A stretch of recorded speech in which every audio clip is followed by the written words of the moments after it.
Boa noite, pessoal. Boa noite. Boa noite a todos.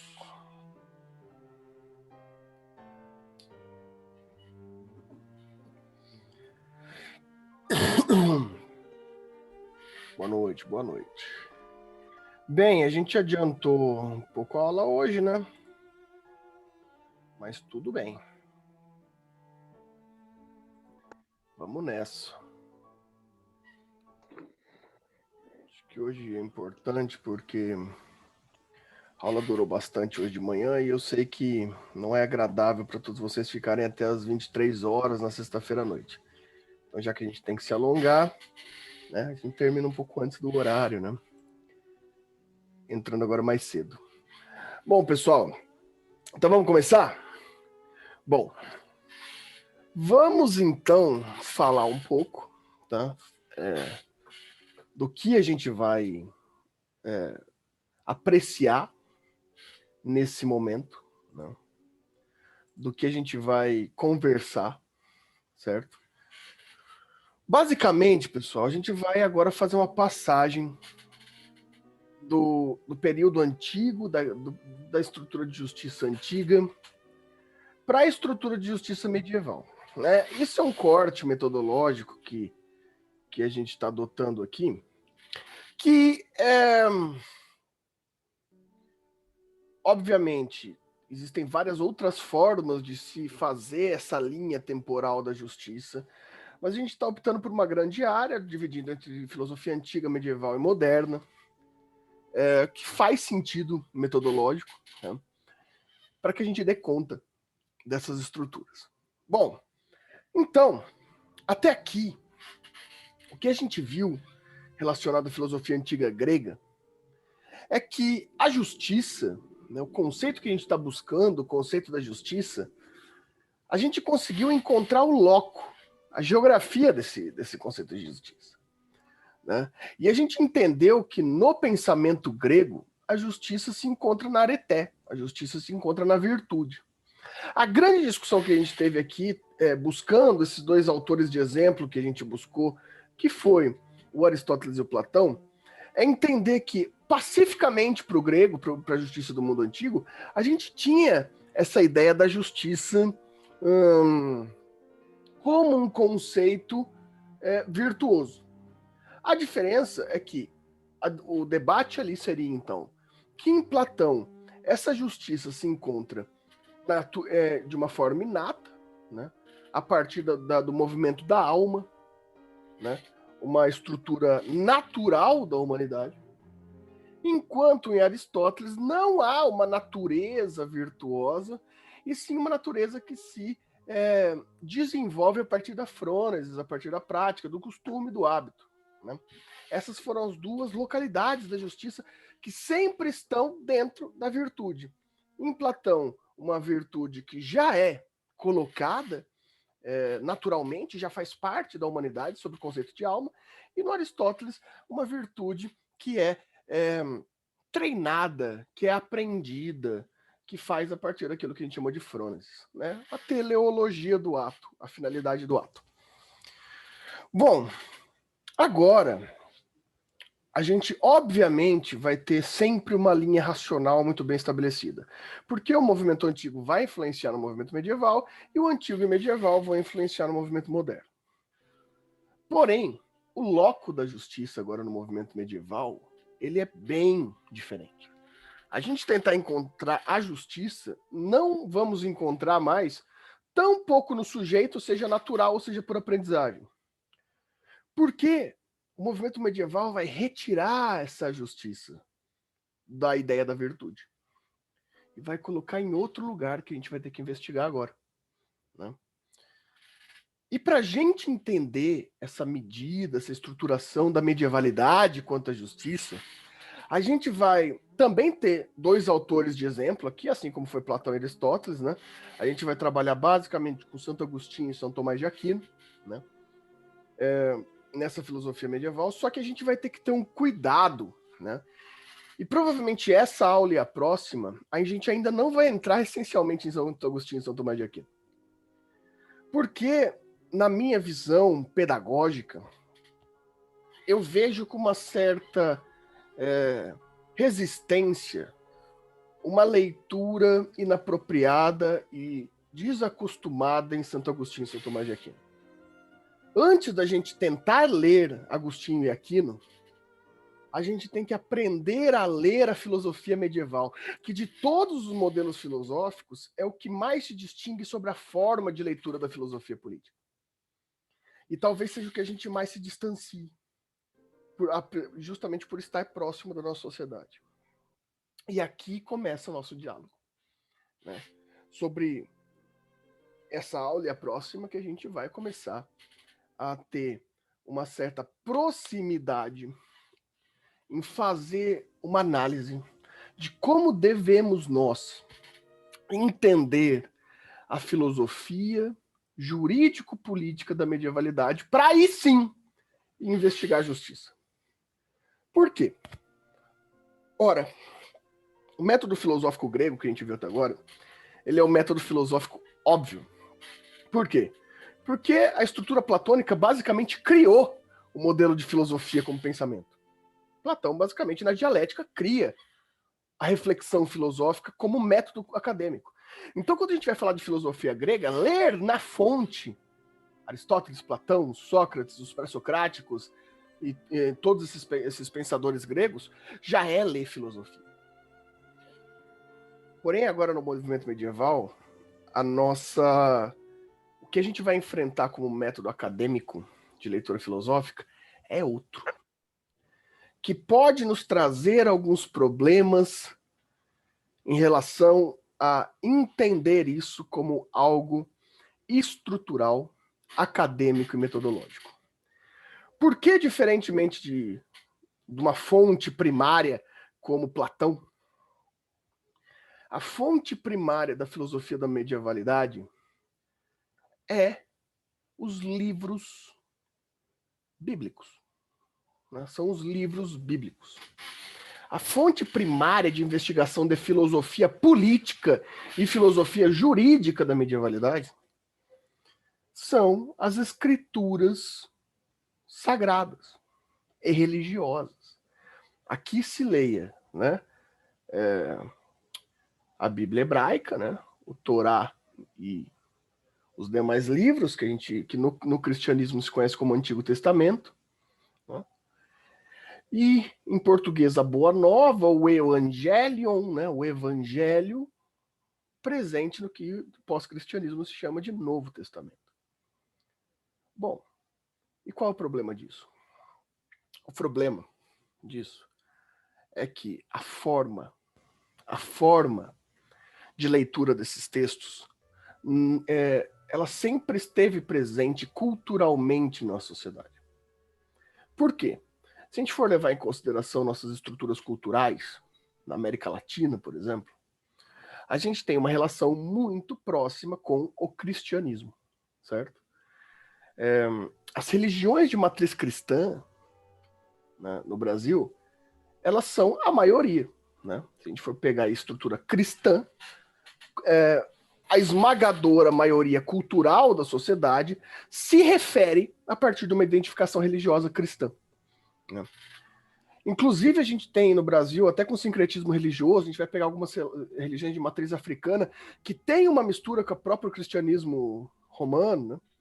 Ou seja, a cultura brasileira, a cultura da América Latina, sempre teve muito próxima da leitura bíblica como uma fundamentação cultural e religiosa. Isso eu quero dizer que, tanto do ponto de vista de fé religiosa, a Bíblia, os instrumentos bíblicos estão presentes, quanto na estrutura cultural, né? Vamos dizer assim, um ateu se refere culturalmente também a partir de um paradigma de cultura cristã na América Latina. Faz parte das nossas culturas, né? E isso pode nos causar alguns problemas. Alguns problemas referentes à leitura crítica metodológica científica. E é aqui que a gente vai tentar aprender a ler a filosofia medieval. Por quê? Quando a gente for falar agora, a gente vai ler passagens bíblicas em vários momentos. Só que essas passagens bíblicas, elas vão ter um cuidado filosófico e não aquilo que é naturalmente lido por nós como um cuidado teológico religioso, né?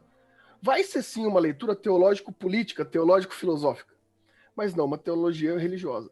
Isso é importante porque a teologia religiosa, ela tem aspirações e inspirações importantes para suas próprias interpretações.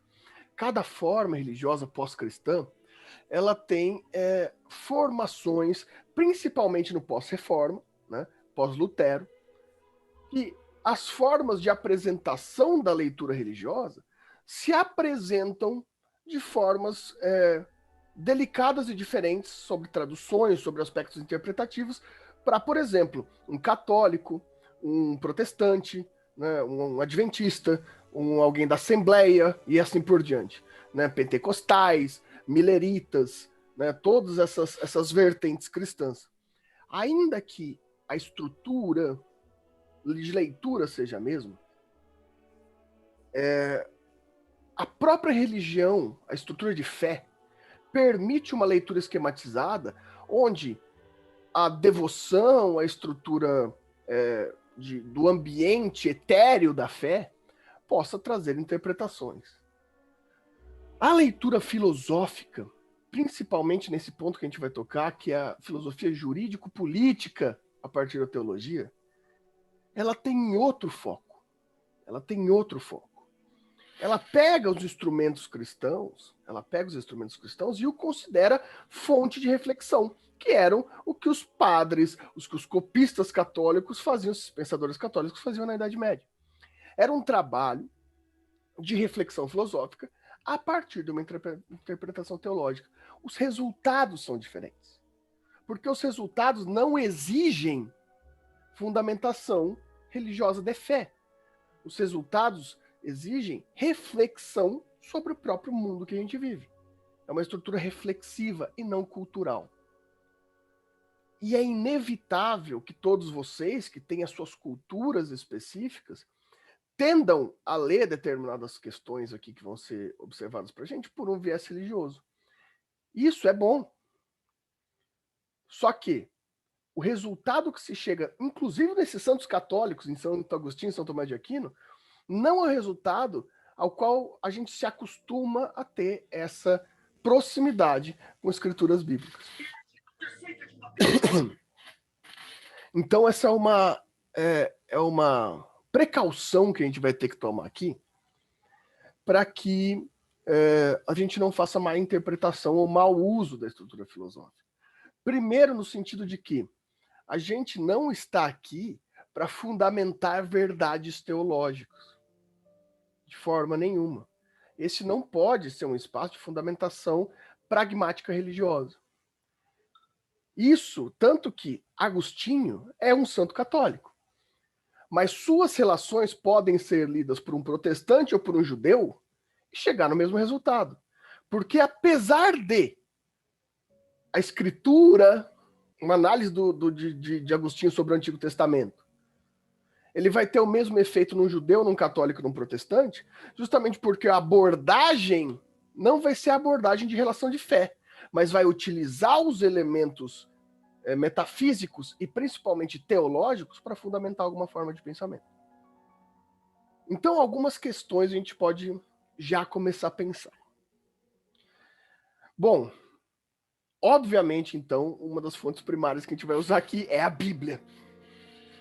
Só que aqui vai desde já a minha orientação quanto a essa leitura. Não sei se vocês conhecem como que foram, basicamente, bem razoavelmente formadas as escrituras. Né? As escrituras. A Torá, provavelmente ali considerada no judaísmo como a primeira estrutura de escrita, né? Ou seja, as leis de Moisés, né? A lei mosaica, que faz parte de um compilado que hoje o catolicismo e o cristianismo chamam de Antigo Testamento. Né? Que basicamente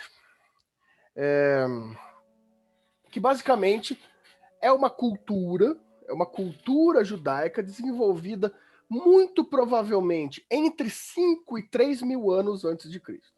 Né?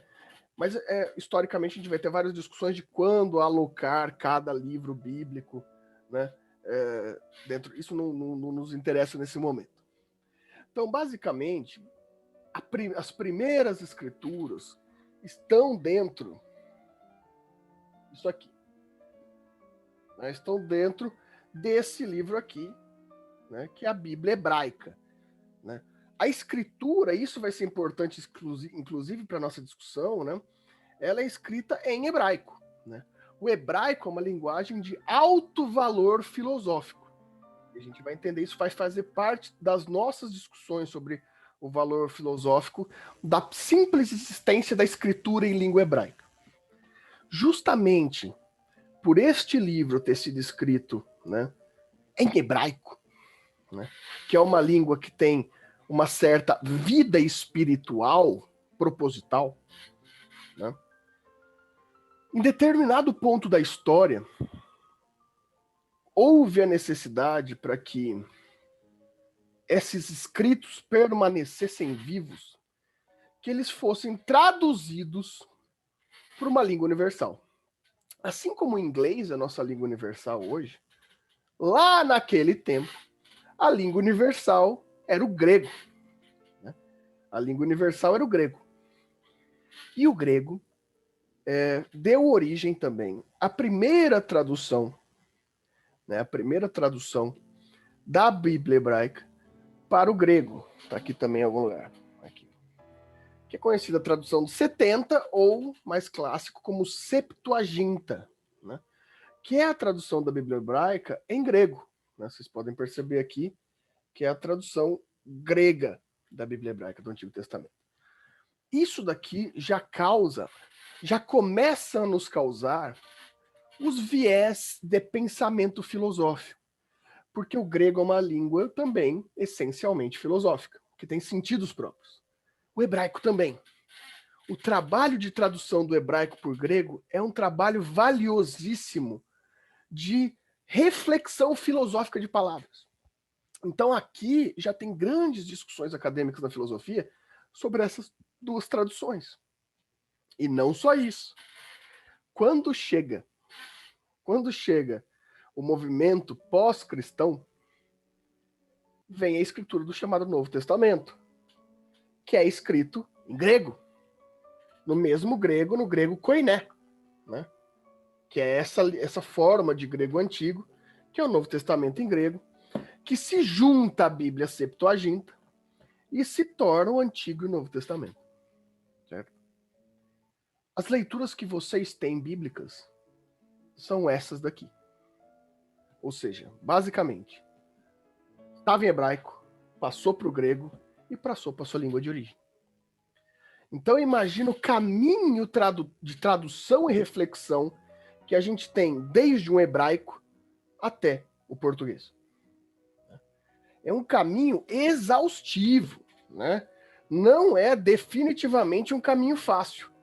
Tanto que muito depois disso, e mais, a maior parte das Bíblias que vocês têm em casa, provavelmente, não é derivada dessa tradução aqui, em grego.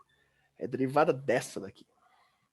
Vulgata, que é em latim, que já é uma tradução indireta. Olha o caminho hebraico, grego, latim, para chegar em você. Imagina a possibilidade, a riqueza de discussões políticas, culturais que a gente pode ter dentro desse movimento. Bom, a Sofia falou, na tradução, algumas perdas de sentido das palavras se enquadram em um problema hermenêutico. Se enquadra em um problema hermenêutico do ponto de vista filosófico, sim, Sofia. Se enquadra em um problema hermenêutico ou também, muitas vezes, uma opção hermenêutica. E é aqui que a gente tem que ter essa questão. Qual que vai ser a diferença, Sofia, de um problema hermenêutico e de uma opção hermenêutica? Bom, eu imagino que a maioria de vocês aí que tenham religião, que estejam inseridos em alguma religião, ainda que na modernidade, devem ter contato com alguma tradução bíblica na casa de vocês, que muito provavelmente é a versão da Bíblia King James. Né? É uma das versões de estudo mais conhecidas. E na versão King James, por exemplo, Sofia, a gente não vai chamar de problema hermenêutico. A gente vai chamar de opção hermenêutica. Porque a Bíblia King James, ela tem uma opção eclesiástica, ela tem uma opção religiosa. Então, as opções de tradução que ela fazem são de acordo com a opção religiosa protestante. As traduções de Lutero. Então, não são um problema hermenêutico aí. Aí a gente tem uma opção de tradução. Né? A King James é muito acessível, uma excelente tradução religiosa, justamente porque ela tem uma facilidade ali que Lutero e os tradutores posteriores tentaram fazer para ter uma acessibilidade, traduzindo hebraico e grego e latim para o alemão ali, né? Tentando trazer as partir de suas opções religiosas. E essa é uma ótima tradução de entendimento. Outro exemplo, por exemplo, a Bíblia, que hoje é a Novo Tempo, né? Novo Mundo, desculpa, que geralmente é utilizado pelos Testemunhos de Jeová, é uma das traduções mais acessíveis e bem traduzidas que a gente tem, se a gente for pensar do ponto de vista hermenêutico. É excelente, é uma tradução que consegue simplificar a linguagem sem perder conteúdo. Mas ela também tem opções hermenêuticas, de acordo principalmente com a doutrina das Testemunhas de Jeová. Assim como os mormons também usam essa tradução do mundo, os mileritas, enfim. Aí a gente tem opções hermenêuticas. E a King James, por exemplo, tem opções hermenêuticas. Só que a gente não vai usar opção hermenêutica porque a gente não está trabalhando com religião. A gente vai tentar se aproximar o máximo possível dos conceitos. E a tradução, pessoal, ela não tem que nos traduzir palavras. Elas têm que nos aproximar do entendimento do conceito. E por isso, as opções que eu faço normalmente como tradução, normalmente eu acompanho das leituras originais, vocês viram que geralmente você tem que ter os originais para ir comparando. Só que as que nós usaremos aqui, eu vou usar em comparação duas, que eu até deixei separadas aqui atrás já. Né? A principal, a mais conhecida das Bíblias de estudo, que é a Bíblia de Jerusalém, né? Que é uma opção de tradução que tem sim, Sofia, problemas hermenêuticos. Só que ela tem justificações hermenêuticas, é uma das Bíblias com mais rodapés que tem no mercado. Ela é um trabalho muito grande de explicação do porquê das opções hermenêuticas. Então ela ajuda muito para uma pesquisa filosófica e política. A de Jerusalém é a mais indicada, é a que eu mais uso normalmente para estudo. E em acompanhamento, uma Bíblia católica, e essa tem uma opção hermenêutica católica, mas tem uma responsabilidade de explicar o porquê, que essa talvez muitos de vocês tenham em casa, porque ela é bem clássica, né, que é a TEB, né, que é a eclesiástica. Quem é católico normalmente usa essas versões aqui. Só que essa versão grande, não a versão pequenininha, essa versão grande tem as justificações bem feitas. Então, normalmente eu uso essas duas comparativas. Isso é um primeiro ponto importante. Então, não é nem qualquer texto que a gente vai poder trabalhar com qualquer texto bíblico. Justamente para a gente se desvincular das opções hermenêuticas. Para a gente se desvincular, para a gente ter acesso às opções hermenêuticas, mas para a gente ter acesso também não a essas versões, assim, a discussão. Porque vocês vão perceber, pessoal, e aqui nessa aula de hoje a gente já vai falar disso, que um dos pontos mais interessantes da filosofia medieval é que a filosofia está na palavra. A palavra, ela é usada num sentido filosófico profundo. Não é à toa que são versículos bíblicos, né? Porque às vezes uma palavra causa uma discussão filosófico-política que é quase infinita. É por isso que eu gosto tanto da filosofia medieval e da teologia política. Porque é instigante você ficar preso em uma palavra só e fazer a versão hebraica, a versão grega e tentar interpretar todas essas questões. É esse tipo de leitura que a gente vai ter. Né? Deixa eu ver aqui. Assim como algumas traduções dos livros em russo, que possuem rodapés gigantescos para explicar o sentido. Em russo, em alemão, se a gente for pega o Hegel, pega Kant em alemão, o trabalho que o tradutor tem que ter para ficar explicando por que ele escolheu isso, normalmente é o sentido acadêmico da tradução. Né? Agora você pensa comigo, Sofia, normalmente se você for fazer uma tradução religiosa, você não precisa ficar perdendo tempo de explicar aquilo, porque aquilo é uma opção religiosa, uma opção de fé. Então você não tem por que ficar ali justificando o termo. Né? Você tem uma opção específica dentro de uma doutrina. Agora, para um caso acadêmico, a gente tem que ter toda essa preocupação com essas explicações. Né? Bom, pessoal, vocês estão entendendo esses disclaimers que eu estou fazendo aqui? É importante a gente conversar sobre isso, porque a gente vai falar de cristianismo, a gente vai ter leitura bíblica direta, e eu não quero que vocês fiquem lendo tudo isso a partir da cultura religiosa de vocês, que é preciosíssima. Só que a gente precisa entender a filosofia disso, né? Como que essa estrutura não religiosa, mas filosófica, vira filosofia jurídica. Né? Esse é o nosso objetivo. É essa a minha preocupação com vocês. Né? Tudo certo até aqui? Qualquer coisa vocês falem aí. Tudo certo, professor. Pode seguir tranquilo. Então, beleza. Cadê a telinha aqui, nossa? Aqui. Bom. Então, vamos lá. Vai, passa para frente. Ó. Então, vamos começar a pensar nossa introdução aqui, a pensar a medievalidade. Bom, o pensamento medieval, como eu falei no comecinho lá, ele muda o local da justiça.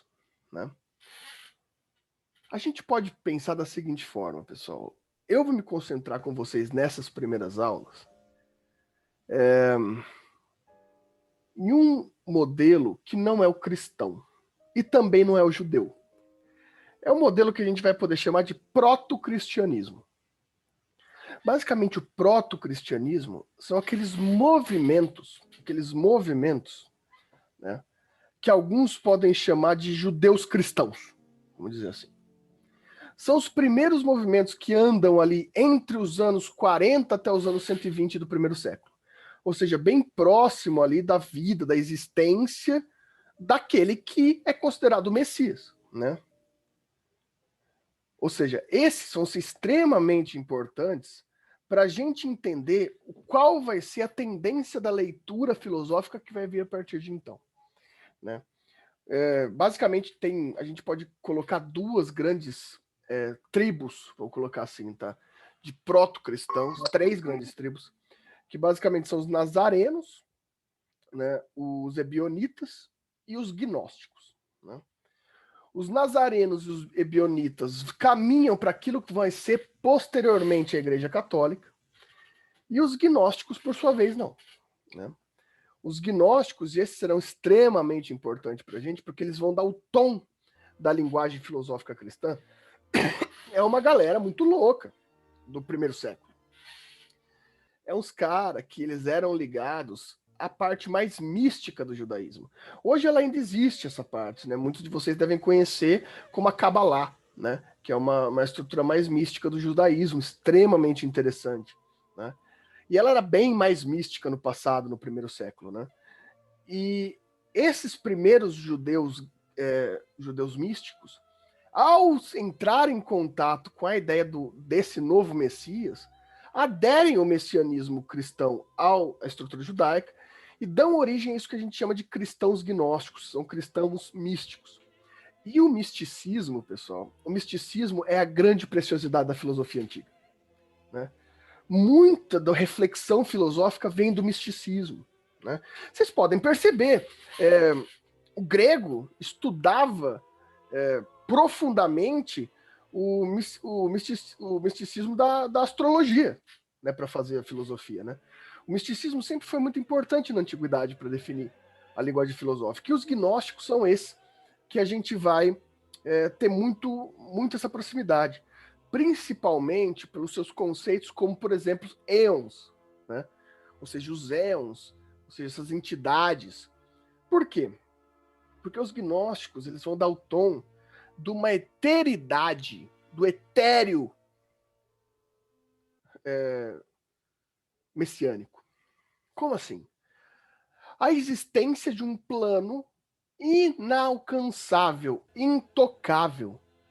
Um plano que vai dar o tom do cristianismo moderno. Por que do cristianismo moderno? Porque, pessoal, o movimento judaico é um movimento de esperança. Esperança no quê? No Messias. Esperança messiânica. O judeu, ele espera a volta do Messias.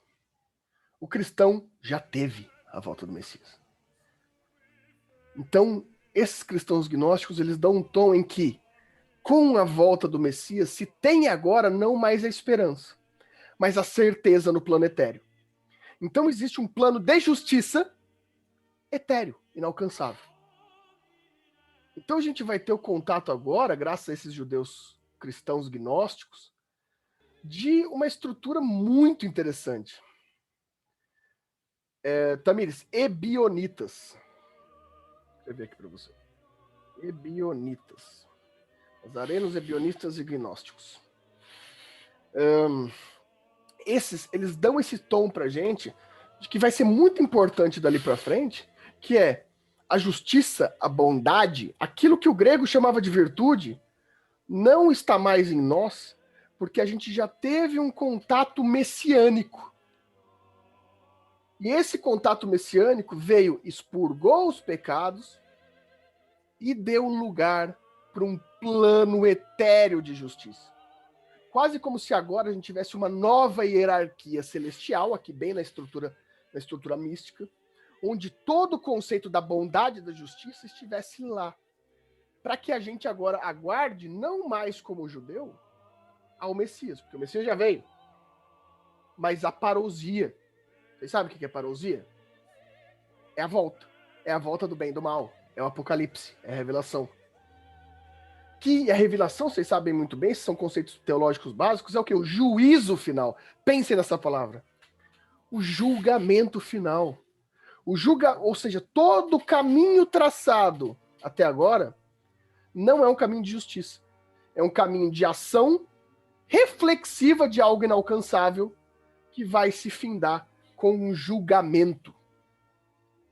Esse tom de justiça vai ser extremamente importante para o cristianismo. Né? Os éons gnósticos, essas estruturas de justiça vão tirar totalmente, vão extirpar da filosofia grega a pessoalidade da justiça. E vão jogar para um plano messiânico. Vão jogar para um plano etéreo. E se a justiça grega existia uma possibilidade da justiça no ato, agora só tem um caminho, um chamado, uma ekleté em grego, uma eklesis, um chamado, um caminho para a justiça, que só é alcançável na glorificação final, no plano etéreo, e não mais no plano humano. Por conseguinte, a gente tem um desencanto da própria genealogia da humanidade. O desencanto da genealogia da humanidade. No momento em que se lê Gênesis, capítulo 1 e 2, você tem a expulsão do paraíso. E você tem a vergonha, o pecado e o tempo. Como assim? O pecado dá origem à expulsão, com a culpa do pecado. A culpa do pecado traz a vergonha das partes íntimas. Adão e Eva cobrem as partes íntimas. E Adão sente imediatamente o tempo. Esse conceito é importantíssimo também porque a gente vai estudar. O tempo. Porque o conceito de justiça grega, a gente já percebeu, ele tem uma infinitude. Em Platão ele está na alma. Em Aristóteles ele está no costume. No medieval ele está no tempo. Existe um relógio contando o tempo. Contando o tempo fim. E esse é um conceito que a gente vai ter muita delicadeza de trabalhar. Alguma dúvida até aqui? Por favor, perguntem. São conceitos bem diferentes. A gente nem entrou nos conceitos profundos ainda, mas são conceitos que é importante entender desde já para não haver dúvida depois.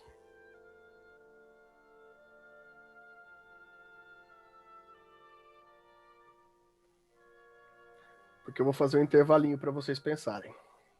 5 minutinhos. Desencanto, Tamires. Pensa assim, o que é o desencanto? Desencanto é um afastamento. Você tira um sentido central, uma centralidade de alguma questão. Como assim? Imagina. Na Grécia, o sujeito é o centro do pensamento filosófico. Por isso que o encanto é o centro do pensamento filosófico. Ou a justiça está na alma ou ela está no ato. Quem pratica justiça é o sujeito. Agora, o sujeito não importa mais para a justiça. Porque o sujeito já está condenado. Ele já é pecador. E a justiça está na eternidade. A justiça é impossível de alcançar. O sujeito, a gente vai ver essa palavra daqui a pouco, é o escravo do caminho. A única coisa que ele tem que fazer é forçar a si mesmo a ser justo, mesmo sabendo que nunca vai ser, porque o plano da justiça está na eternidade. Porque ele é pecador. Então, se na Grécia a gente tinha um sujeito central, no medieval o sujeito sai totalmente da centralidade. Nós não somos mais o centro da atenção da filosofia. Nós somos só elementos desencantados ao mundo. Nossa importância é a mesma importância de uma pedra. Nossa importância é a mesma importância de um cachorro. Não há hierarquia humana porque a humanidade já é condenada no pecado original.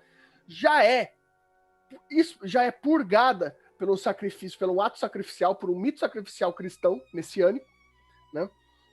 E ainda assim continua a pecar, porque o próprio ato, a gente vai ver isso em algum momento, mas o próprio ato da crucificação é um ato pecador, porque é um ato de opção popular. Então ele é um ato pecador em si. Ou seja, é um símbolo, um simbolismo filosófico de que expiar os pecados até então só pode derivar a partir do próprio pecado. Ou seja, A humanidade nunca alcança a justiça, porque a justiça é etérea. A ideia do Messias, do Messias ter vindo e sido crucificado, é a revelação que a gente não tem salvação. Nossa revelação é: o caminho deve ser o caminho da justiça. Então, esse caminho da justiça, a gente vai ter que aprender o que é. Só que a grande questão medieval é o caminho. Nunca vai ser alcançado. Ele vai ser sempre desencantado. O ser humano não é mais à frente do pensamento. Se entender como impossível. Daí você vai me falar, mas a Igreja Católica, por exemplo, tem seus santos. Não tem seus santos? Então é possível. Não. Santos não são humanos. E a gente também vai falar disso. Essa é uma questão importantíssima para essa filosofia. Né? Claro que a referência grega vai estar aqui. Se vocês são bons leitores bíblicos, vocês se lembram que a todo momento no Novo Testamento se cita os gentios. Lembra essa palavra dos gentios? Gentios não são, na estrutura bíblica, não são pessoas legais, pessoas educadas. Gentios são os estrangeiros, em especial os gregos. Né? Gentios são em especial os gregos. Porque a influência grega no Novo Testamento é gigantesca, não só na linguagem, como na cultura. Só que há uma tentativa a todo momento de romper com o grego. E essa ideia da gente estar num desencanto da humanidade é uma ideia essencialmente oposta à estrutura grega. Intervalinho, 5 minutos, bebam uma água, pensem nas perguntas, a gente volta em míseros 5 minutos, tá? Hoje, daí depois a gente vê como que faz aqui com chamada, etc. Voltamos já!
aí, pessoal, vamos voltar?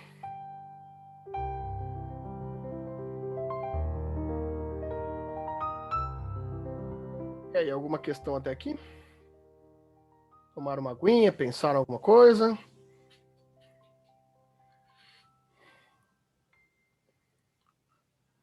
Bom, porque agora a gente vai entrar no ponto.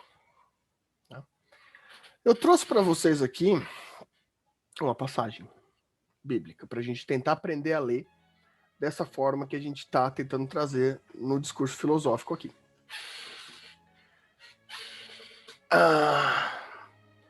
E essa passagem eu fiquei pensando o que a gente pode discutir, que texto a gente pode discutir. E basicamente eu escolhi um representante desse gnosticismo, né?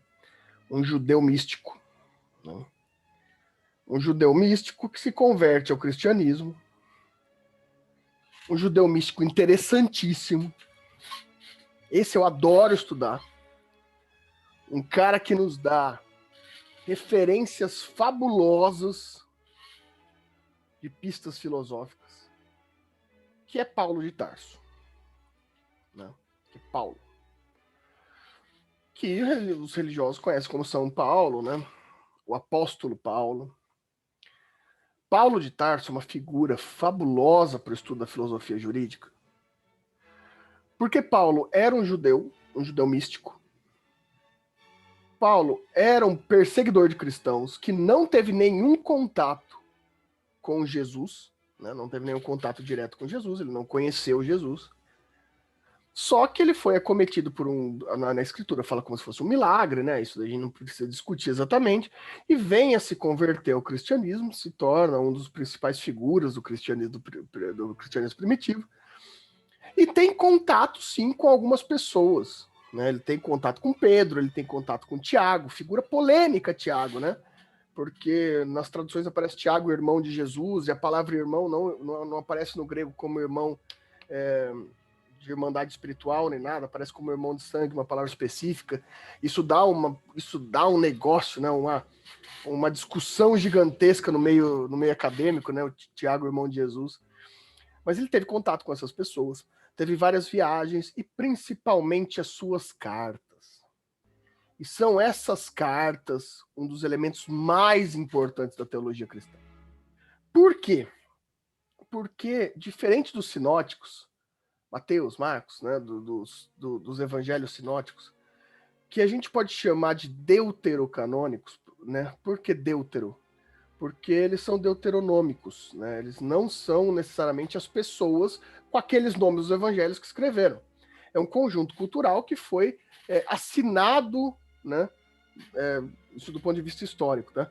Assinado como se fosse uma terceira pessoa, para representar alguma coisa. Você não sabe quem que é o autor específico, né?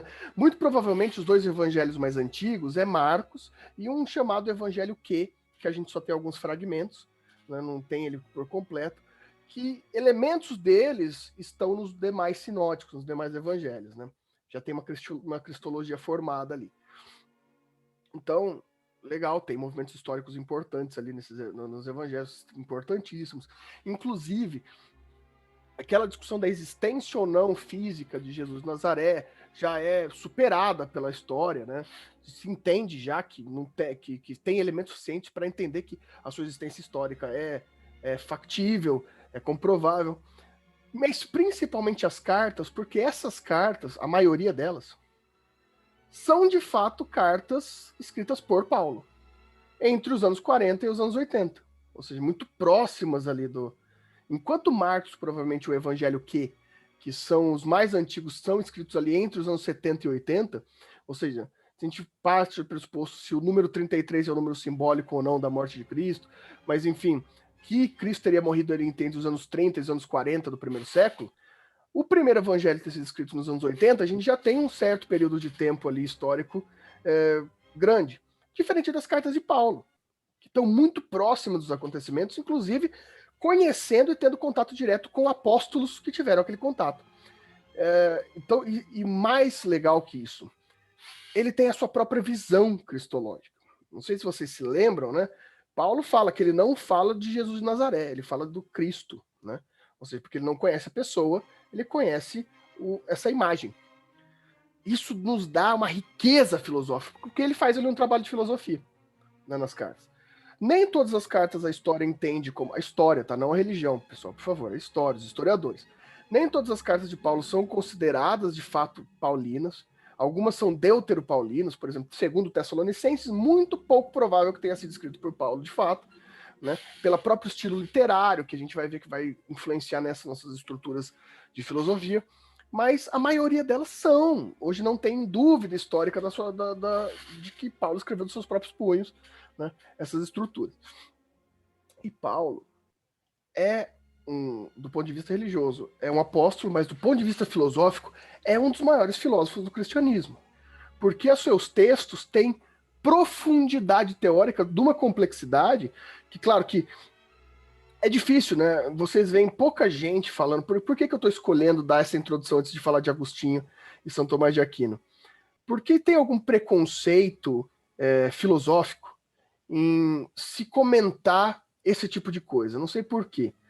Não vejo por quê. Eu não tenho nenhuma religião, não tenho nenhuma fé e acho deslumbrante a filosofia paulina, achando que Paulo, do ponto de vista filosófico, é um filósofo do nível de Aristóteles, por exemplo. A profundidade filosófica de Paulo. Mas existe, por algum motivo, alguma arrogância europeia, muito provavelmente, algum preconceito em trabalhar Paulo como filósofo, né? Eu imagino por quê, mas também não vou julgar ninguém, né? E normalmente quando vai dar curso de filosofia do direito, já entra em Agostinho e São Tomás de Aquino sem nenhum preparo para a gente fazer essas leituras, né? E Paulo nos traz aforismas de complexidade que vão dar todo o tom que a gente vai aprender a ler a literatura medieval. É como se fosse o primeiro autor. Então, bem, qual carta eu escolhi que a gente vai ler inteira? Nenhuma, a gente não vai ler nenhuma carta inteira. Nos basta um versículo, tá? Nos basta um único versículo para a gente aprender a ler. Isso vai dar muito pano para manga, a gente não vai acabar hoje, vai acabar a aula que vem, né?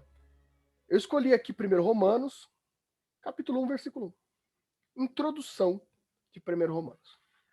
Fabulosa. Isso aqui eu passei muito tempo estudando.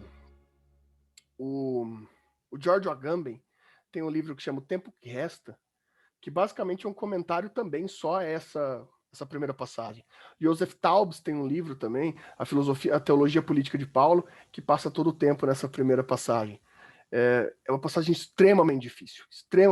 Talvez não do ponto de vista teológico, mas do ponto de vista filosófico e político, para dar origem a uma justiça medieval que vai nos dar um trabalho fabuloso, né? Para a gente não ter aqueles problemas de tradução, né? Eu coloquei o primeiro versículo de Romanos aqui para vocês em grego koiné, né? Uma transliteração, essa transliteração é uma transliteração que eu estou fazendo, não necessariamente precisa se transliterar assim do grego, tá? Porque é um grego koiné não é o grego oficial, é um dialeto grego, tá? Que na forma como é escrita essas estruturas, e uma opção de tradução que eu fui adaptando da forma como eu achei mais plausível da gente conseguir estudar isso. Como eu falei, a gente vai ter que parte por parte, justamente porque vai ter muitas estruturas conceituais a respeito disso. Então a passagem de 1 Romanos 1:1, né, vai falar pra gente em grego, Paulos doulos Christou Iesu, Clestus apóstolos aforismenos, eis evangelion theou. Basicamente, essa passagem, essa introdução, como se fosse um cabeçalho de uma carta, né, cabeçalho da carta aos Romanos, a primeira carta aos Romanos, vai dizer mais ou menos o seguinte: Paulo, escravo, doulos aqui, apesar de provavelmente a Bíblia que vocês têm não está escrito escravo, muito provavelmente está escrito servo ou devoto, se for uma King James está escrito devoto, né? Doulos, na minha análise, na análise de pesquisadores que eu estou seguindo a linha, não há como a gente traduzir doulos para uma palavra que não seja escravo do ponto de vista jurídico, né? Não é escravo do ponto de vista abstrato, é do ponto de vista jurídico, isso é extremamente importante. Ou seja, aquele escravo grego, aquele que deve alguma coisa para alguém, não tem como pagar e vira escravo como pagamento, né? É uma pena capital, é uma pena de Estado. E a palavra doulos se refere normalmente em grego a isso. Então, Paulo, doulos, escravo de o Messias. Aqui eu faço questão de não colocar Cristo como Cristo, porque a gente precisa fazer esse apontamento, a gente vai fazer ali. Cristo, Cristou, é a tradução hebraica de Mexia. Né? Mexia, em hebraico, tem a ver com uma unção direta de Deus. Né? Uma unção, uma benção direta. Né? Uma ideia de unção, ungido. Enquanto no grego o Christou, a tradução de Mexia, torna essa ideia como uma categoria não mais da unção direta, mas da unção escolhida de uma pessoa. Então, muito provavelmente aqui, o judeu místico Paulo escreve Christou não pensando em Jesus Cristo, mas pensando na ideia do messianismo. A gente vai discutir isso. Então, o Messias, por isso que eu coloquei esse o antes, porque é um Messias, né? O Mexia, o ungido, Jesus, Yesu, esse ungido chamado Yesu, ou Yeshua em aramaico, né? Cletos, palavra dificílima. Então, eu não consigo colocar menos de 2 palavras para definir essa palavra cletos, que a gente vai ver também nos próximos slides. Eu coloco aqui como chamado e enviado. Aforismenos, separado, né? Chamado, enviado e separado. É importante essa sequência. Para aqui há evangelho, né? A boa nova de Deus. Bom, isso aqui vai nos dar um grande trabalho teórico, e isso vai nos dar uma revelação apocalíptica sobre a relação paulina com o direito, a filosofia romana, o protesto romano, e várias informações as quais a gente vai precisar se debruçar e vai nos fazer muito mais sentido ler isso não como religioso, ler isso como um filósofo político e ler isso como uma tendência da nova filosofia que ali era que agora a gente chama de filosofia medieval. Vamos então para o primeiro trechinho. Paulo doulos Christou e Yesu. Primeiro, vamos parar na palavra Paulo. Pô, mas em Paulo, a gente vai ter que parar na palavra Paulus. Mas não é o nome do cara? Não é o nome do cara. Paulo não chamava Paulo. Paulo chamava Shaul. Ou, se a gente for traduzir, né, aproximar, Saulo. Saulo. O Saul, Better Call Saul, né? Shaul. Bom, se Paulo não chamava Paulo, chamava Shaul, por que diabo ele se apresenta em 1 Romanos, a sua primeira carta de todas, como Paulos? Vamos pensar junto, então. Lá em Samuel 9:2, tem a ideia do Talut, que é a ideia da grandeza do rei. De qual rei? O rei Saulo, rei Shaul. Que ele é apresentado no judaísmo, também não chama Saulo, o rei Talut, é apresentado como o Shaul, o grande. O grande no rei Shaul é pela sua grandeza não de caráter, mas sua grandeza de tamanho. Se diz, em Samuel, que Saulo, era tão grande de tamanho que alcançava os céus. Shaul é uma palavra hebraica que tem uma relação com tamanho, medida, grande em tamanho. E claro, vai dar toda a grandeza, quase a grandeza, sabe, Golias, uma grandeza do gigante, né, o Shaul, o grande. Enquanto, lembrando, isso em hebraico. Enquanto Paulus é uma palavra em latim. Paulus é uma palavra em latim. Paulo de Tarso está escrevendo em grego, certo? Ele escreve em grego. O nome dele é em hebraico, Shaul. Mesmo escrevendo em grego, ele translitera o latim para o grego e mantém a palavra em latim. Paulus, que não é um nome. Paulo significa pequeno. Paulus significa pequeno em latim. Isso vai ser de tamanha importância para a gente ver o tom que Paulo de Tarso está dando para esse texto, porque ele tem um prenome, ele tem um apelido que ele se dá, que reverbera o nome dele do hebraico judeu da grandeza para o romano latino da pequenez. E eu coloquei uma citação aqui do Agamben, que fala que é a língua do texto e a recusa do hebraico.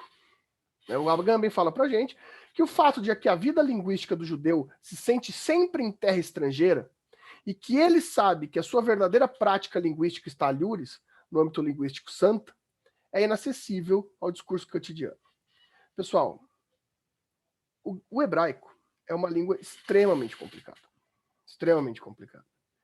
O hebraico, a gente não tem certeza se a pronúncia das questões se pronuncia desse jeito como se pronunciava antes. Vocês já devem ter visto a polêmica, por exemplo, de Iv Hei Vav Hei. Em algum lugar vocês já devem ter visto isso. Né? Vocês já devem ter ouvido que Moisés, nos 10 mandamentos, fala que ninguém falará o nome de Deus em vão. Né? Já devem ter visto esse testamento. Muita gente confunde isso, principalmente na modernidade, achando que falar o nome de Deus em vão é falar, ai meu Deus, não sei o que, meu Deus. Não tem nada a ver com isso. Né? Porque Deus não é o nome de Deus. Para o judaísmo original, Deus, assim como os deuses antigos, tinha um nome. E o judaísmo, principalmente o judaísmo místico, entendia que não se deveria falar o nome de Deus. O nome dele não podia ser pronunciado, a não ser por um rabino. Né? E o nome de Deus se escreve em hebraico, Iv Hei Vav Hei, são 4 letras. YH, né? VH. O hebraico não tem vogal. Não se tem vogal no hebraico. Nenhuma palavra em hebraico tem vogal. Então como que se pronuncia?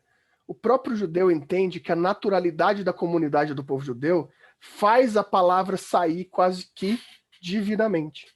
Isso é uma cultura judaica mesmo, sobre a própria ideia do hebraico. A língua oficial do povo hebreu era uma língua que, na crença deles, sai naturalmente, porque é uma língua da proximidade de Deus. Quem fala hebraico? É Deus. Quem fala hebraico é Deus. A gente reproduz. Né? O povo hebreu reproduziria o hebraico. Tanto que até hoje tem uma discussão importante do ponto de vista religioso de qual que é a palavra que significa Iv Hei Vav Hei. Por exemplo, vocês já devem ter ouvido falar das testemunhas de Jeová. Jeová é uma das interpretações de como se pronuncia Iv Hei Vav Hei. Né? Na Bíblia de Jerusalém se translitera como Yehuá. Né? Desculpa. Yahweh. Yahweh. Alguns falam como Yahavé, né? E alguns falam como Javé. Né? Essa palavra ela é extremamente polêmica do ponto de vista religioso, justamente porque não se deve falar. O judeu entende que a santidade da língua hebraica ela precisa do povo judeu. E vocês já devem ter ouvido falar das línguas mistas do judaísmo. Né? Tem uma espécie de hebreu-alemão na Alemanha, um hebreu-italiano na Itália, um hebraico-português em Portugal. Por quê? Porque o povo judeu entende que eles nunca estão na própria terra. Eles nunca estão no lugar deles. Então eles não são dignos de falar a própria língua, porque eles não são dali. Só que eles também não são dignos de falar a língua do outro. Então eles têm um sincretismo linguístico que foi dando origem a outras línguas. Justamente por conta dessa delicadeza sobre a estrutura da santidade do hebraico. O hebraico é bem interessante nesse ponto de vista filosófico-religioso, né? E Paulo entende que o nome dele é hebreu, é em hebraico, só que para se comunicar com os homens, ele escolhe o latim, mesmo escrevendo em grego. Ele escreve sobre a língua da lei. A referência dele aqui é muito clara. Ele nega a lei hebraica para falar sobre a lei dos homens. Porque tudo que ele vai falar a partir dali não vai ser uma resolução de nada. Vai ser essa novidade da impossibilidade de alcance da justiça. Tanto que ele escreve Paulus Doulos. Pessoal, essa estrutura é quase poética de Paulo, escrever Doulos depois de Paulus. A opção é muito clara. É quase como uma rima, uma música, Paulus Doulos. A escolha da palavra doulos é fabulosa, Porque escravo, né, num conceito romano, da lei romana do escravo. Então ele está falando, ele está se referenciando como pequeno escravo do Messias, o pequeno escravo do Messias, pelas leis terrenas.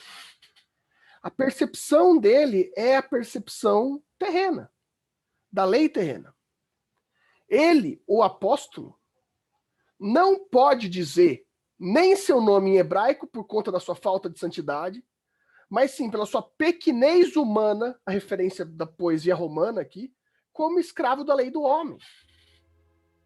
A sua única percepção de Cristo, sua única perspectiva do Messias aqui em questão, chamado Jesus, é a perspectiva de uma escravidão humana, a qual Paulo pequeno se manifesta no ápice da humanidade, da lei romana.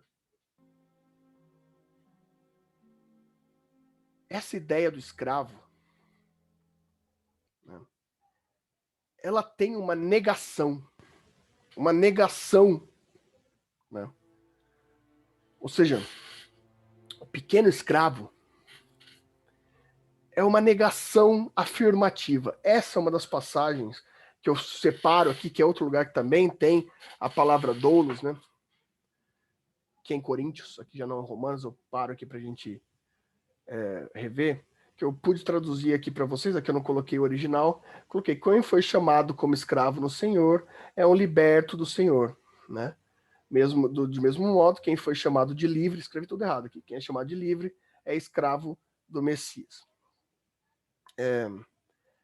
É uma situação, isso aqui, a palavra doulos aqui, tem uma referência muito clara a Coríntios sobre perspectiva filosófica, da filosofia jurídica e política do Paulo, porque aqui a gente tem um conceito extremamente delicado, que é o conceito grego de hos me, em grego, que a gente pode traduzir como não, né? Ou seja, uma estrutura de negação. Em Paulo de Tarso, ele trabalha muito com essa revocação, a revogação do próprio ser, né? Em Coríntios, né, ele sempre retorna essa expressão de uma forma bem enfática, né? Uma vez que ele vai usar, por exemplo, né, o possuidor como se não possuir. O que isso significa em Paulo? Rosme. Significa que aquilo que é humano, você não deve negar como normalmente se espera. Porque você não é nada senão humano. O que ele fala que o caminho, esse caminho que a gente está estudando aqui, que é a Clesis, ele vai ser um caminho, uma direta filosófica, justamente porque ele diz, por exemplo, nessa questão, aquele que é casado como se não casado, aquele que é possuidor de terra como se não possuidor de terra. Ele não diz aquele que é possuidor como se não fosse. Ele diz aquele que é possuidor como se não possuísse. Isso faz uma diferença filosófica muito grande. Porque ele nega com a própria afirmação. Isso significa dizer que tudo que eu sou, tudo que eu faço, eu tenho que fazer de tal forma a qual aquela representação seja uma negação da negação, ou seja, não é uma abdicação.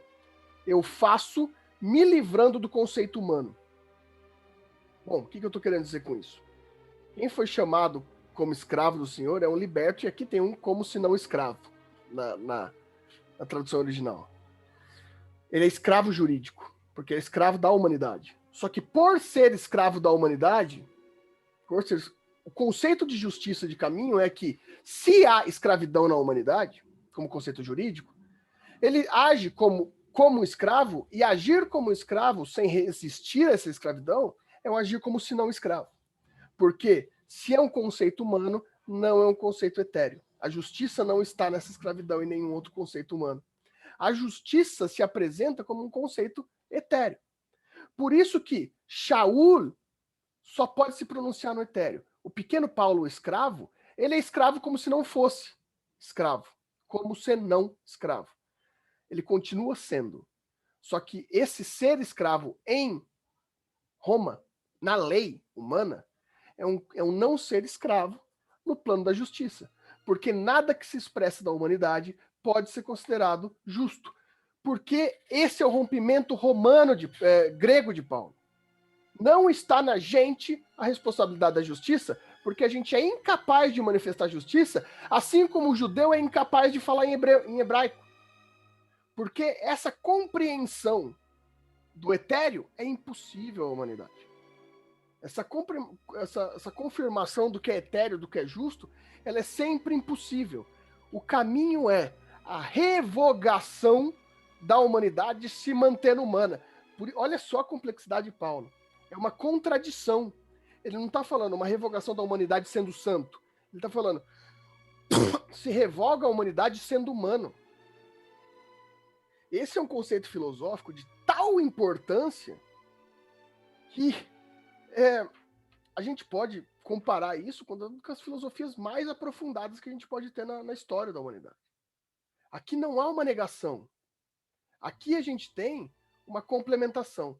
Então, claro, isso sim, tem referência grega, mas principalmente tem referência para a gente já começar a entender que quando Paulo se chama de Paulo escravo do Cristo, ele está dizendo, aqui a gente não tem mais a possibilidade de dizer a justiça se faz pelo ato, como em Aristóteles, e a gente tem sim a consciência que esse sujeito conhecia Aristóteles, conhecia Platão. A gente não tem mais a justiça no sujeito, a gente não tem mais a justiça na alma e nem a justiça no ato. A justiça é inalcançável, a justiça é hebraica. A justiça só se pronuncia na língua hebraica.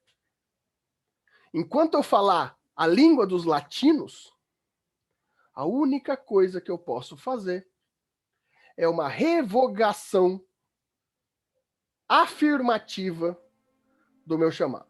Ou seja, uma inoperosidade no tempo mecânico. Eu não me mexo no tempo. Conceito difícil. Calma, vou terminar de falar isso, pode ser que faça mais sentido tudo no final. Daí vocês me perguntam. Tempo. Tempo.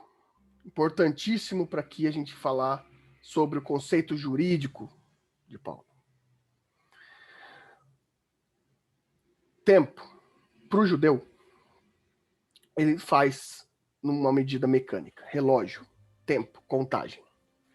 Só que existe, lá na religião judaica, antes do cristianismo, uma tendência messiânica. Vocês já devem saber da tendência messiânica ou esperança messiânica judaica.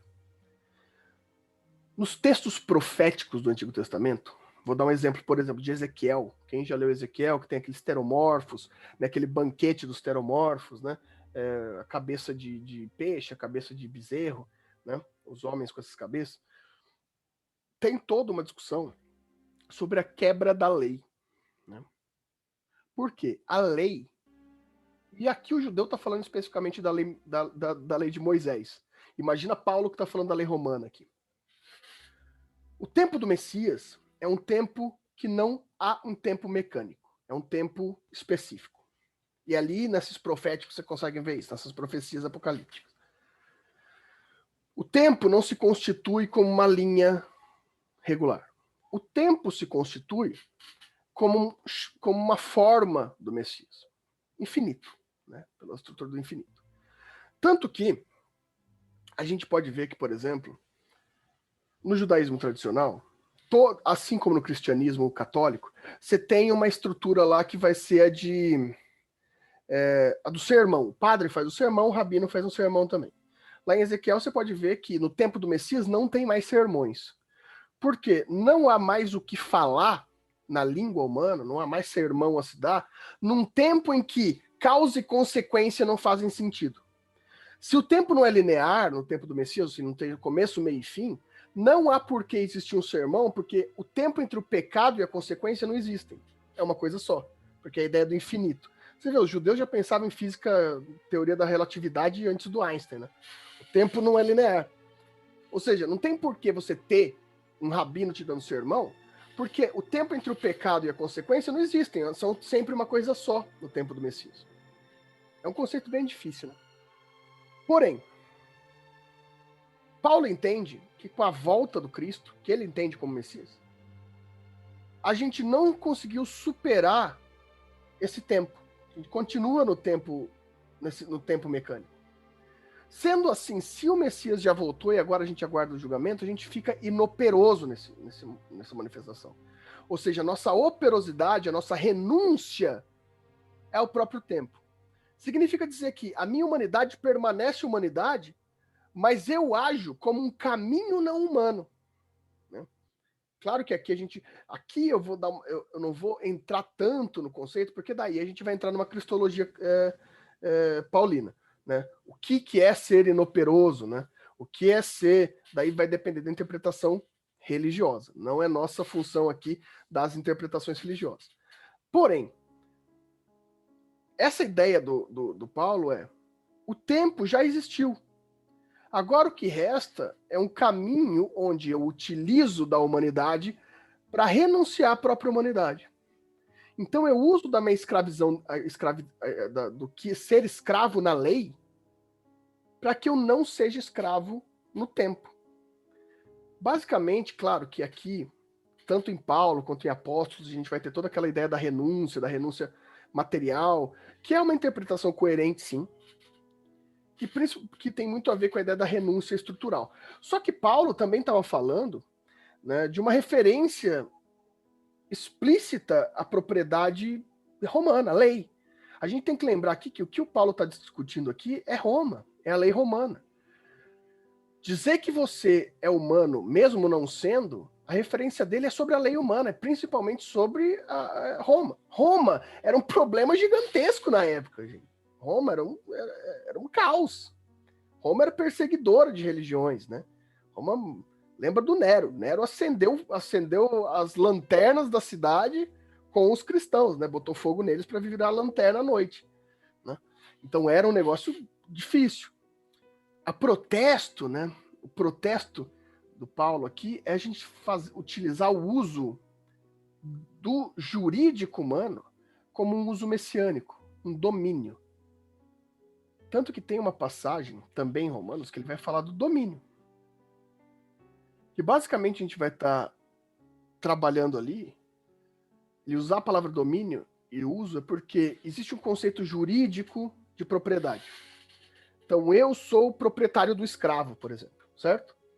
Se existe um doulos, existe o proprietário. Só que Cristo Iesu, né, o Messias Jesus, não é proprietário do Paulo. Porque ele não é uma pessoa, ele não é um cidadão romano para ser proprietário do Paulo, correto? Só que ele é, vamos dizer assim, na palavra de vocês que já estudaram no direito civil, ele é possuidor de Paulo. Ele não tem um contrato para ser dono do Paulo. Estão entendendo o que eu estou falando? Ele não é um proprietário porque ele não tem um aparato jurídico que conceda a essa pessoa que não existe no plano real, porque já morreu, a propriedade de escravo sobre Paulo. Só que Paulo fala, Cristo não é meu dono quanto à sua propriedade legal, ao seu domínio, no latim. Só que ele faz usos de mim. Aqui, claro, também não vou entrar na parte da interpretação religiosa, mas o usos de Cristo Iesu sobre Paulo. O uso é uma renúncia à lei. Porque a lei, ela se apresenta sobre a contradição da realidade. Se você está numa casa que não é sua, a realidade é que você está na casa. Você mora nela. Só que você não é dono. Porque quem é dono é aquele que tem legitimidade jurídica. Paulo está falando basicamente para os romanos. A realidade não compõe a lei. Se eu faço uso, eu sou mais legítimo do que o proprietário. Entende? Do que aquele que tem o domínio. O domínio do fato em si. O escravo é dominado pelo senhor. Um escravo não pode ser feito de uso por um senhor, porque senão ele não tem um contrato que o permita fazer isso com o escravo.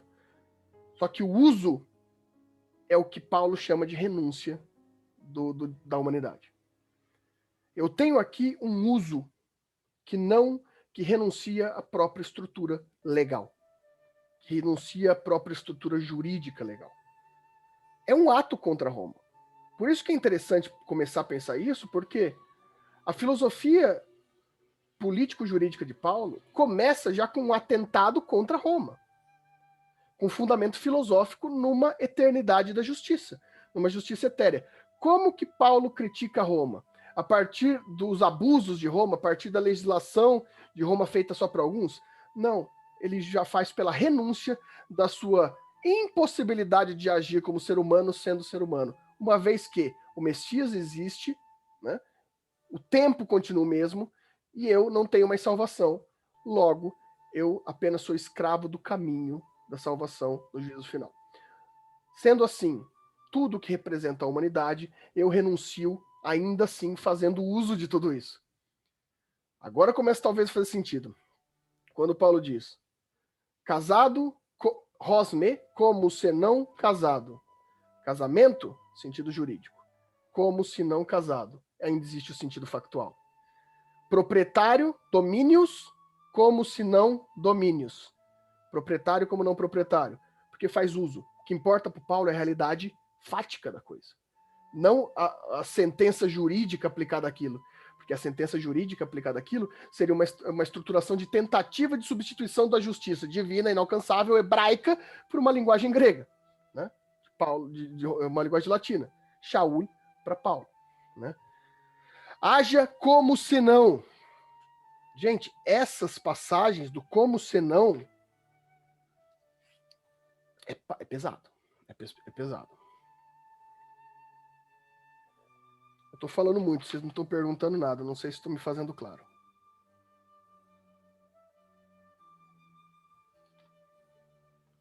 Então aguardo aí a manifestação de vocês.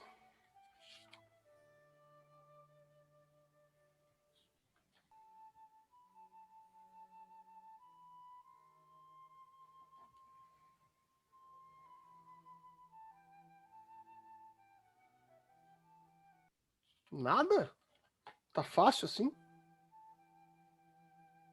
Tô falando, tô me achando muito ignorante, viu? Passei um tempão para entender isso daqui, vocês já entenderam? Ou eu explico muito bem, ou realmente a minha insignificância para entender isso é gigantesca.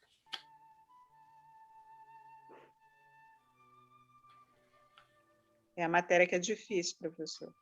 É difícil ler, lembrar que a estrutura teológica também pode ser filosófica.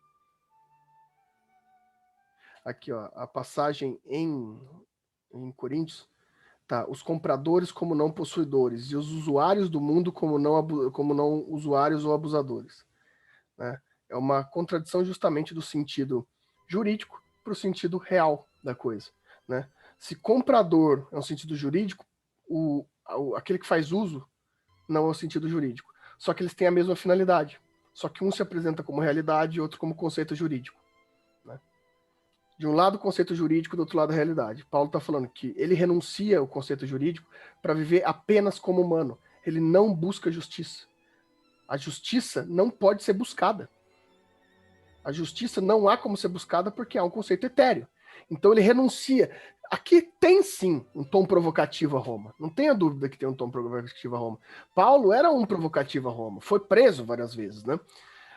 Mas esse tom provocativo tem um valor filosófico, porque essa ideia, principalmente de tirar do conceito grego essa responsabilidade humana, que a gente discutiu lá em Aristóteles e Platão, que no fim das contas era uma responsabilidade, pelo menos na visão provavelmente paulina, é uma responsabilidade que era elitista, que não é todo mundo que ia ser justo, ia ter que ter muito desenvolvimento filosófico para ser justo.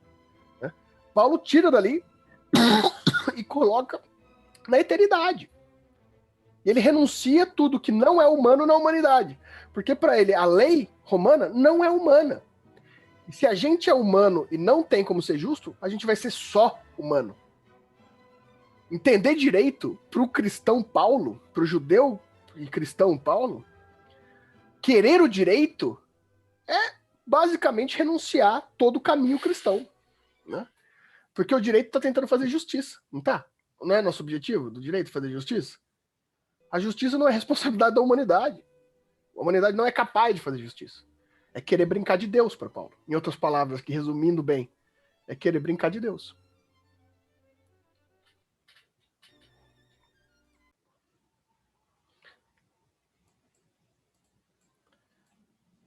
E aí, o que mais? É difícil, mas é interessante. Eu acho que é difícil justamente porque não é uma leitura que estamos acostumados. Queira ou não, Aristóteles, Platão, por mais que a gente não estude, tá presente aí, a gente vê na escola, né? A gente vê em vários lugares. Só que a filosofia medieval nunca tá. Nunca tá. Porque, principalmente por ela ser uma estrutura que foi dominada pela Igreja Católica, esse domínio acaba sendo muito mal interpretado, né? Só que a riqueza da filosofia medieval é essa. É muito, muito complexo. Quando a gente sai do perímetro religioso e vai para o perímetro filosófico, é muito difícil. E é muito E legal. também, professor, eu acho que uma dificuldade também que eu tenho agora de pronto é porque que o professor alertou mesmo para a gente sair da questão religiosa, né? Eu mesma a respeito de Paulo, eu estou acostumada a ver ele, a ter uma noção dele, quando ele fala que ele é escravo e tal, assim, de uma forma como se ele estivesse matando a própria carne dele por causa do plano espiritual, né? E agora é uma leitura diferente, então é bem novidade mesmo. É interessante porque, de fato, a consequência de Paulo, a consequência espiritual dele vai ser o autoflagelo, o auto-homicídio. Ele matar Paulo como carne e transformar em Paulo como espírito. Isso vai estar presente, inclusive na leitura do Agostinho, isso vai deixar bem claro. Existe uma diferença da consequência teológica de Paulo e da disponibilidade filosófico-política de Paulo, né? Tanto que o Taubes escreve Paulo como um filósofo da teologia política, né? Paulo faz teologia, só que Paulo faz política. E ele faz isso por meio de filosofia. Diferente, por exemplo, que normalmente se tenta ali atribuir uma certa política à imagem de Jesus de Nazaré, que eu, na minha leitura filosófica, eu não vejo. Tá? Eu não consigo ver uma visão necessariamente política de protesto à imagem, pelo menos a descrita nos evangelhos de Jesus de Nazaré. O ato de virar mesa, por exemplo, as mesas no templo, não vejo como um ato político, eu vejo como uma simbologia bem realmente de estrutura religiosa. Não é minha interpretação dos sinóticos interpretar Cristo como o Jesus de Nazaré como uma visão de teologia política. Não consigo. Apesar de muitos teólogos políticos terem feito isso também. Diferente de Paulo. Paulo, essa interpretação que eu sigo, vê sim Paulo como um teólogo político, né? Bem político, inclusive, extremamente político. Apesar de muita gente, tem boas pessoas aí, bons teóricos, que falam que existe uma teologia política em Jesus Nazaré, nos sinóticos. Eu não consigo interpretar assim. Eu acho bem neutra do ponto de vista político, na verdade. Não vejo que há uma provocação. Porque quando se fala dê a César o que é de César, sempre se apegam a essas questões, mas eu não vejo aí como uma estrutura política, mas sim uma renúncia mundana. Diferente do Paulo aqui, que não vejo só renúncia mundana, mas também a estrutura política. É porque Jesus, né, eu também já vi, professor, essa linha aí que coloca Jesus como praticamente um militante político, um revolucionário contra a sociedade estabelecida, o sistema da época. Mas ele mesmo fala, lá tem um versículo que ele fala que que o reino dele não era desse mundo, então ele não me parecia muito preocupado com as coisas, né, com as questões políticas mesmo, né?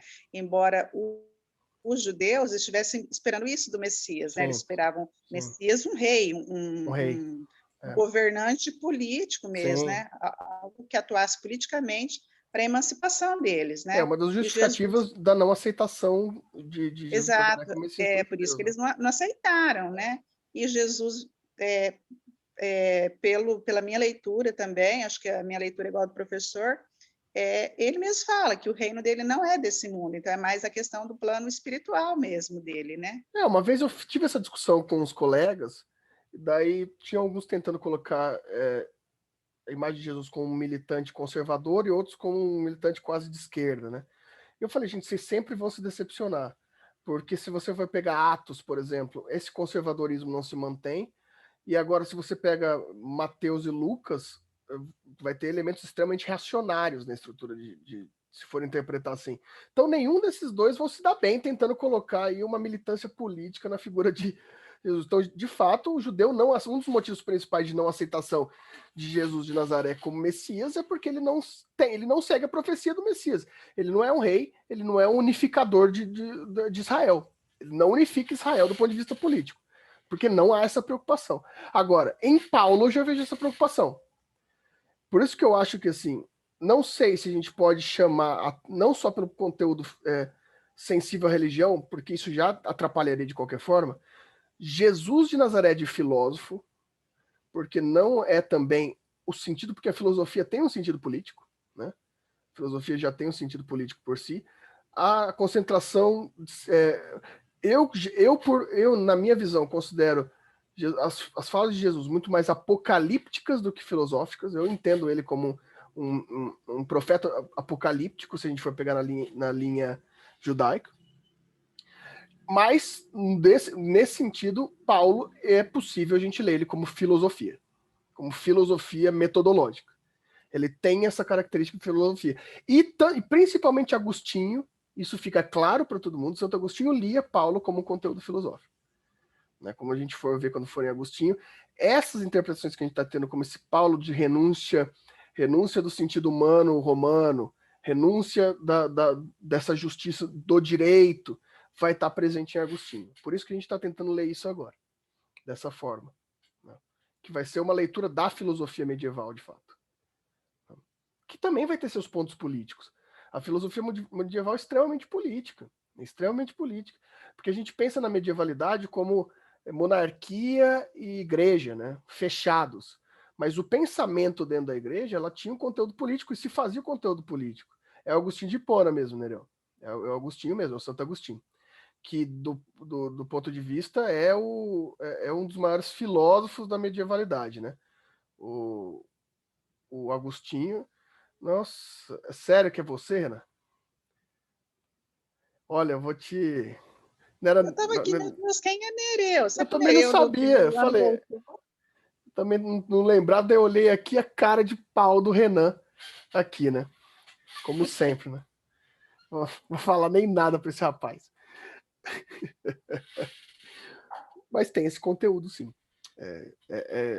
O conteúdo dogmático, filosófico de Paulo é claro. De Jesus de Nazaré, eu acho que não nos cabe discutir. Por isso que na filosofia teológica, na filosofia do direito, raramente se discute Marcos, Mateus, Lucas, não se discute porque se discute Atos, por exemplo, mas não se discute isso porque não faz muito sentido do ponto de vista da filosofia. É bem mais religioso, de fato. É uma doutrina religiosa. Paulo já não. Tanto que Agostinho e São Tomé de Aquino são extremamente paulinos. Beleza? Alguma dúvida mais? Algum apontamento? Pessoal, esses apontamentos, você vê que é importante vocês colocarem justamente para a gente fazer essa separação até onde a gente está querendo chegar, né? Se a gente for muito além, a gente entra na parte religiosa. Isso vai atrapalhar a gente na interpretação jurídica. Né? Isso vai atrapalhar bastante a gente na interpretação jurídica.